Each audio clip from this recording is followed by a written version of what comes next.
Bonjour à tous. Aujourd'hui, je vais vous parler de El Professor, un film argentin qui est sorti le 3 juillet. Le film nous raconte l'histoire d'un professeur terne et introverti, Marcello, qui enseigne depuis des années la philosophie à l'université de Buenos Aires. Un jour se présente enfin l'occasion de briller parce que suite au décès de son mentor, il est pressenti pour reprendre sa chaire. Mais voilà que débarque d'Europe un autre candidat, séduisant et charismatique, bien décidé à lui briguer le poste. Alors, j'ai trouvé ça assez moyen, et c'est dommage parce qu'il y a des vrais points positifs, mais il y a aussi des gros défauts. Et moi, le plus gros défaut du film, c'est le fait qu'ils ont voulu faire de ce gars, qui est un gars très sympathique en plus, et qui est assez appréciable, un Pierre Richard.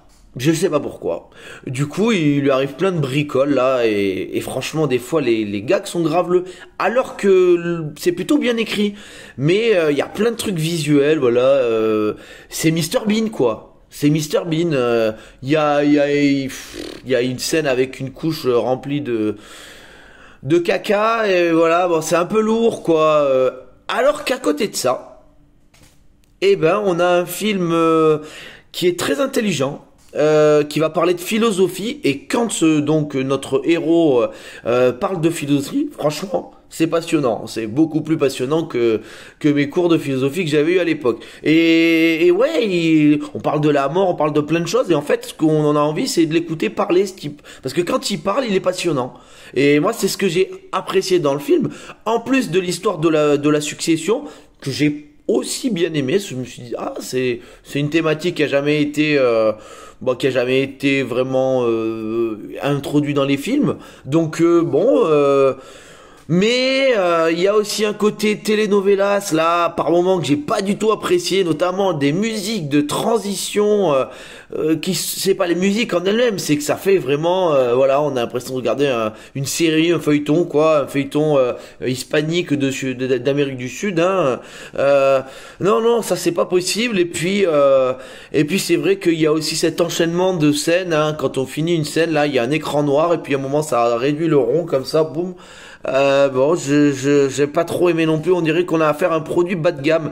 En plus c'est un film qui est quand même un peu gentil, faut bien le dire. C'est un peu caricatural, mais il y a un bon rythme.